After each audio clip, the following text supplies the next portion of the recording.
идома. оҳиста роҳ мерафт ва ҳар лаҳза гиребони пироҳанашро пеш мекашид, то шиками дамидааш нанамояд. янга, хоҳиш мекунам ғизо наоред, ҳамин чой кофӣ аст. ман фурсати зиёд надорам, лутфан. фикр кард, ки ман таоруф мекунам ва бо шубҳа ба падаршӯяш нигоҳ кард, аммо ишорае нагирифту оҳиста аз ҳуҷра берун шуд. чаро ин қадар аҷаладорӣ?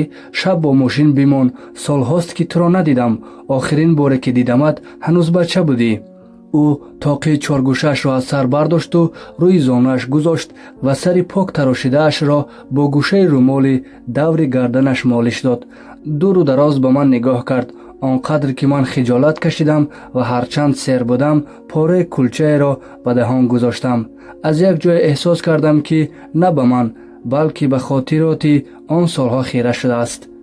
медонӣ, дар он иттифоқе ки ба сарат омад, ман худро муқассир медонам. ниҳоят лаб ба сухан боз кард ӯ. агар он ҷо мебудам, ҳеҷ иттифоқе намеуфтод. туро танҳо гузоштам, ба Степан умед бастам. маро бубахш писар, дар баробари ту кӯтаҳӣ кардам. ба хотири ҳамсари маризам аз рафтан ба Русия даст кашидам, аммо ӯро ҳам натавонистам наҷот бидиҳам. ман як одами беарзише ҳастам. Фарҳод. акай Неъмат, дар он чӣ бар сари ман омад, шумо тақсир надоред. муддатҳост ба натиҷае расидам, ки он иттифоқи мудҳиш дар сарнавиштам барномарезӣ шуда буд ва бо он роҳ ё бо роҳи дигар ҳатман рух медод. ман бояд ин бадбахтиро таҷруба мекардам, ки кардам. марги янга ҳам гуноҳи шумо нест.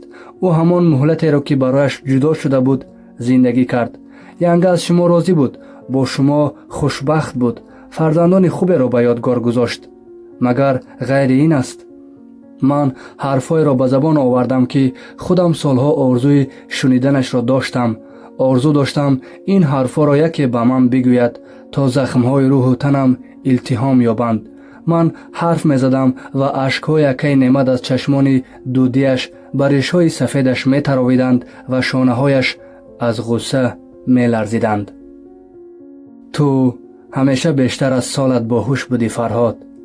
аммо бо ин идрок ки акнун дорӣ, ҳадс мезанам зиндагӣ туро хеле шикаста ва дубора сохтааст. ҳарфе дорам, ки намехостам бигӯям, аммо мебинам марди болиғ шудаӣ ва метавонӣ ҳар ҳақиқати талхро таҳаммул кунӣ. ёдат ҳаст гуфта будам пулҳоро ба хоҳаронат додам? ёдам ҳаст гуфта будед. дурӯғ гуфта будам. рӯзи сеюми баъди бозгашт ба Душанбе рафтам, ба ҳамон адресе ки бо паёмак фиристодӣ. дари хона баста буд. ҳарчанд ангушт задам, касе боз накард. ба ҳамсояи рӯбарӯ дар задам. як мӯйсафеди рус дарро боз кард. ба назарам мариз буд. гуфтам аз Фарҳод ба хоҳаронаш паём овардам. дуру дароз ба ман нигоҳ кард. мушакҳои сураташ аз хашм таранг шуданд. гӯё сай мекард ҳарфи баде аз забонаш берун наояд. слишком поздно он вспомнил о своих сестрах. слишком поздно, гуфт ва дарро ба рӯям баст. тавре ҳарф мезад, ки ангор иттифоқи баде уфтодааст. дар ҳавлии бино якчанд занро дидам. ёдам нест чӣ мекарданд. шояд нон мепухтанд. аз онҳо дар бораи хоҳаронат пурсидам. бо шубҳа ба ман нигоҳ карданд. гуфтанд кайҳо аз ин сохтмон рафтанд. дигар надонистам чӣ кор кунам. ба деҳа баргаштам. баъди 2-3 моҳ янга дар бемористони қарияи боло бистарӣ шуд ва ман рӯзе дар соати истироҳати ӯ дубора ба ҳамон хона рафтам. дар баста буд ва аз торҳое ки анкабут дар сақфи дар метанид, маълум мешуд, ки моҳҳо боз касе дарро боз накардааст. ба ту чизе нагуфтам, чун намехостам нигарон шавӣ. пулҳоятро бо худ нигоҳ доштам. баъд он ҳодиса рух дод ва ман туро гум кардам. пулҳоят ҳоло ҳам бо мананд. ҳар бор харҷ мекардам ва боз ҷояш пур мешуд. бо пули ту Фарҳодро зан додам. хайру худоии янгатро гузаронидам. дасти наберамро ҳалол кардам. пули ҳалол ки аст, мисли тилисм боз ба ҷояш бармегардад. акай Неъмат аз ҷой бархосту аз ҷевони қадимии гӯшаи меҳмонхона, ки оҳани шикастааш дари рангбохтаро ба сахтӣ нигоҳ медошт, бастаеро берун овард. мебинӣ, ин пораи рӯзнома аз ҳамон сол аст. пули ҳалол ки аст омадани соҳибашро интизор шуд. рӯзномаи новости Виборгаро дидаму ин гор моро дидам, ки ба танам раъша дамид. از این روزنامه که صحیفه شرم‌آور زندگیم را یادرس میکرد با کراهت رو گرداندم. دوستی باهوش من که زمان مرا به کلام درک میکرد حالا نمیفهمید که حتی یک نگاه کوتاه به این کاغذ زرد شده حالم را به هم میزند. اکی نعمت، من این پولها را نمیگیرم، مال شماست. چرا؟ این پیش من امانت بود، حالا که آمده ای پولت را بگیر. این بسته را به جوان برگردانید، بگذار به خانواده شما خدمت کند. لطفاً لفافه را که از قبل برای اکی نعمت آماده کرده بودم روی آن پولها گذاشتم. این پاکت را هم بردارید، برای نوه های شماست. خواستم هدیه بگیرم، وقت نداشتم، ببخشید که دست خالی آمدم. او به داخل لفافه نگاه کرد و از تعجب مات و محبوط شد. ما را شرمنده کردی فرهاد، در نظرت فقیر نمودم، دلت به حالم سوخت. چشمان اکی نعمت دوباره پر شد. من او را بغل کردم. اکی نعمت، من نمیتوانم حتی 1% خوبی های شما را جبران کنم. شما به من پدری کردید. هیچ پول دنیا نمیتواند به خوبی های شما برابر شود. شما یک انسان بی‌نظیر هستید و من شکر میکنم که سرنوشت ما را در یک فاصله زمانی به هم آورد. یک عمر مدیون شما خواهم بود. من حرف میزدم و او میگریست. مثل کودک با حق حق و شانه های فرو رفتش با او میگریستند. از خانه اکی نعمت ملول برگشتم. ناراحت بودم که حرف مهم را از من پنهان کرد. اگر حقیقت را می گفت همان سال اول بهار به نزد خواهرانم برمیگشتم و نه محبس اتفاق می افتاد نه 14 سال غربت در فنلاند. تر و تاق را با خواهرانم یکجا می خوردم. با هم راه زندگی را پیدا می کردیم. بعد از اندیشه های بی سر و نوک که هیچ خلاصه منطقی نداشتند شماره عظیم را گرفتم. سلام اکی عظیم، می خواهم مهناز را ببینم. ملال نباشد راه خانه‌اش را با پیامک بفرستید. شما را زحمت نمیدهم، ماشین اجاره کردم. از آن سوی خط تلفن صدای نامد. اکی عظیم، شنیدم حرفی تو را، با ماشینت تا خانه ما بیا، مصلحت میکنیم. باشد، فردا سحر میرسم. سحر برابر طلوع آفتاب از خواب بلند شدم. با فنجان قهوه به بالکن برآمدم و دیدم که مادرسگ از رو برای درآمدگاه کمپیر خشین نزدیکتر به بالکن سیدعلی کوچیده است. قهوه را با عجله نوشیدم و راه فروشگاه را پیش گرفتم. چند نمود غذای خشک و تر و 3 کاسه آهنی خریدم. مادرسگ مرا دید و به استقبالم از جای بلند شد. پستانهایش امروز پر شیر بود. به سگ غذا دادم و راه خانه عظیم را پیش گرفتم. ماشین یکی سیدعلی نوبر نداشت و من راه را تنها با ایستگاه تاکسی بلد بودم. از آنجا به عظیم زنگ زدم و با راه بلدی او راه خانه‌اش را پیدا کردم. او برای دویمون روی کت سرفه باز کرد. میخواستم برای زحمت‌های دیروزه از همسرش تشکر کنم، اما سرویناز خانم از آشپزخانه بیرون نمیشد. تنها صورتش را از پس پرده پلاستیکی می دیدم که دیروز وجود نداشت، اما امروز به در آشپزخانه کشیده بودند. آدم عجیب است عظیم. دیروز به زنش اجازه داد که نبضم را بسنجد، دست به بازویم بزند، اما امروز او را در پس پرده پنهان میکند. عظیم بین آشخانه و کت خیلی روا کرد تا سفره از انواع غذا لبریز شد. وقتی مرا به سر سفره دعوت کرد پشت به آشپزخانه نشستم تا راحت صبحانه بخورد. صبحانه واقعا شاهانه بود. بیچاره ینگه با آن طفل مریض کی برای پخت و پز وقت یافت. عظیم از آدم‌های نبود است که مهمان را به چشیدن این و آن غذا تشویق کند. او پیاله چای را پیشم گذاشت و تنها یک بار بگیر گفت. با سر خم کباب مرغ می‌خورد. پای مرغ را در خورش زنجبیل و سیر می‌غوطاند و با اشتها گاز می‌گرفت. موشک‌های صورتش ترنگ می‌شدند و استخوان مرغ در زیر دندان‌هایش قرچ قرچ صدا می‌داد. در راستای دیدار با مهناز که جریانش برایم غیر قابل پیشبینی است، آب از گلویم نمی‌گذشت. تنها برای احترام صاحب خانه که این همه زحمت کشیده است، از چینی نشسته غذای دوست داشته دوران کودکیم 1-2 قاشق برداشتم. لالی را بگیرید. آواز ینگه از پس پرده بلند شد. عظیم با عجله آشپزخانه رفت و از آنجا لالی لبریز از پیراشکی برگشت. از روزی که عزم سفر وطن کردم به یاد پیراشکی های خریده اکی نعمت به خود گفتم аввалин ҷое ки меравам дукони пирожкипазӣ аст, аммо ҳама чиз на он тавр ҷараён мегирад ки мо мехоҳем.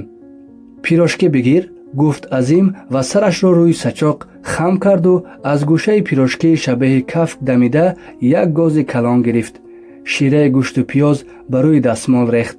ғайриихтиёр дастмоли дигарро ба ӯ дароз кардам, то лабу ришҳои нотарошидаашро аз равғани мурғбирён ва оби пирожкӣ пок кунад. Ман ӯро дарк мекунам. дарди ман дарди ӯ нест. ӯ шабеҳи нафарест ки маризеро пеши табиб мебарад ва медонад ки ҳама гуна ташхиси кушанда мустақиман ба бемор таҳдид мекунад, на ба ӯ. ӯ ҳамон тавр ки аз дари бемористон солим ворид шуда буд, ҳамон тавр берун меояд. Азим саранҷом пиёларо чапа карду гӯшаи дастархонро барои нону пирожкиҳо кашид. рафтем? Ман кайҳо интизори ҳамин ҳарф будам ва сареъ аз ҷой бархостам. роҳ то таги теппа пур аз пастиву баландӣ аст. бо мошини худат равем беҳтар. бошад, шумо паси фармон бишинед, ман ин роҳҳоро балад нестам. Азим пушти фармон нишасту ҳайрон шуд ки мошинро чӣ гуна бе калид рӯшан кунад. биё додар, худат бишин, ман ин мошинҳои навбаромадро намешиносам, боз ягон ҷояшро хароб накунам. ман кӯмак мекунам, бо ин тугма мошин рӯшан мешавад, тормозро пахш мекунед, мошин хомӯш мешавад, пойро бардоштед, худаш ба кор медарояд. Азим ба мошини ба гуфтаи худаш навбаромад зуд одат кард, хушаш омад, бо виқор мошин меронд. ман аз ин ки куркорона ба дидори хоҳарам мерафтам изтироб доштам. дар ин 2 рӯз Маҳнозро надидед? 2 бор рафтам пешаш, хона набуд. шавҳараш гуфт ки сари замин рафтааст. шавҳараш мариз аст, ба зур роҳ меравад. мо ҳоло куҷо меравем? сари замин. Маҳноз фарзанд надорад? надорад, мӯйсафед бебаҳра аст. бечора Маҳноз ба марди калонсол издивоҷ кард ки хоҳаронашро зери пар кунад, аммо нашуд.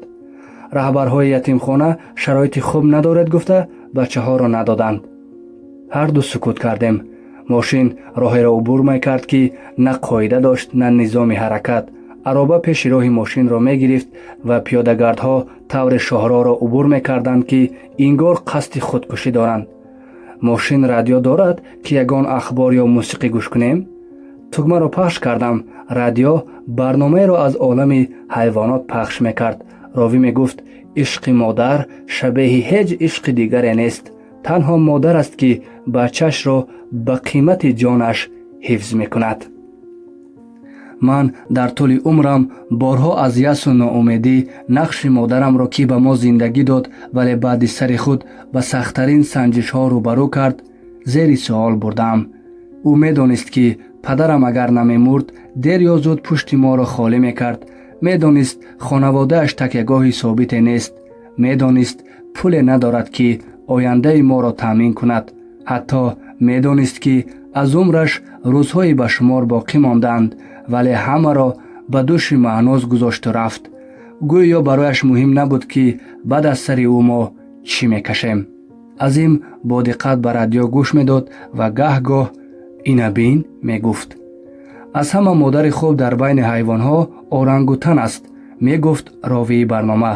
орангутан дар 8 сол як бор бача мезояд ва бачаашро то 2 солагӣ ҳатто барои 1 сония ҳам аз худ дур намекунад. фили осиёӣ ҳам модари хубе аст.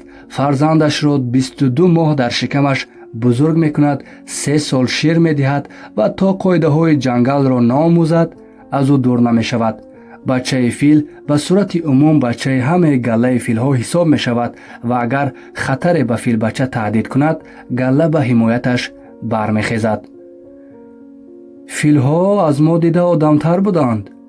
Азим ба гӯшаи лаб хандаи тамасхуромезе кард, вале ҳарфашро идома надод. вонамуд кард ки ҳавосаш ба роҳ аст. мошин аз роҳи мунфарш ба самти рост гашт ва хок аз зери чархҳояш ба ҳаво баланд шуд. чанд метр ҷулӯтар як мошини боркаш чангу хокро ба осмон бардошта дар ин ҷодаи пур аз чола калавида пеш мерафт.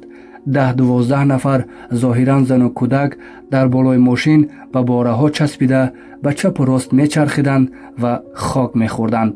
Азим гашти мошинро сус кард то гарду ғубор фурӯ нишинад. маҳнӯз аз ин роҳ чӣ тавр ба сари замин меравад? мисли ҳама, мислиҳо ана ҳамон занҳои болои мошин. дар сари роҳ дастафшонӣ мекунанд, то ягон ронандаи савобҷӯ онҳоро то киштаҳо расонад. мегӯӣ маҳнӯз бача надорад, пас ин қадар нахуду лӯбиро кӣ мехӯрад? маҳсулоти донагиро мефурӯшанд ё бо орду биринҷу равған иваз мекунанд. гаҳ-гоҳ нон мепазад ва бозори шаҳр мебарад. пас дар ҳамон навори меҳмонхона маҳнӯз будааст. бечора хоҳарам, чӣ рӯзгори сахте дорад. шавҳари пири барҷо монда, на бача, на зиндагии ҳалол, танҳо чолаву киштаву гоҳо бозору нонфурӯшӣ. киштаҳо дар ду самти роҳ то таги теппаи баланд доман афрохта буданд. гоҳе пардаи ғубор тунук мешуд ва медидам, ки занону бачаҳо бо даҳону димоғи баста бутаҳоро дар гӯшаи ҷамъ мекарданд ва гурӯҳи дигар дар атрофи ғарами бутаҳо ҳалқа зада донаҳоро аз ғилоф берун меоварданд. тасвири зебое набуд, ҳузну афсурдагӣ эҷод мекард. 10-15 дақиқаи дигар дар ҷодаи гардолуду ноҳамвор мошин рондем ва саранҷом азим муҳаррикро хомӯш карду интизор шуд, то ғубор фурӯкаш кунад. ту ин ҷо бош, ман аввал маҳнӯзро омода кунам. ба ин содагӣ ҳам нест. охир ӯ хаёл мекунад ту муддатҳо пеш мурдаӣ. азим эҳтимол дарк намекард, ки ман на камтар аз маҳнӯз ба омодагӣ ниёз дорам. хуб гуфтаму аз мошин пиёда шудам. ҷипи Саидалӣ ба дараҷае дар хок гум буд, ки ҳатто рангаш наменамуд. гӯё аз сабқати ҷаҳонии мошинҳо баргаштааст.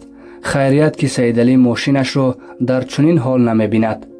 занҳо дар ин ҳавои чилдараҷаӣ бо сарҳои хам нахуду лӯбиё медаравиданд. аз байни ҷӯяҳо садои гирьяи кӯдакҳо шунида мешуд. тӯдаи паррандаҳо аз навдаи дарахтони пури хок ба сӯи нахудзор ҷив-ҷив мекард, вале аз тарси одамон ба киштаҳо наздик намешуд. онҳо донаҳои ҷаршударо аз лаби ҷода ба минқор мегирифтанду бо аҷала парвоз мекарданд. сигарро рӯшан кардаму нигоҳам ба дунболи Азим рафт, ки аз байни бутаҳои дар замин хобида ба сӯи мазраъаҳои зери теппа ҳаракат мекард.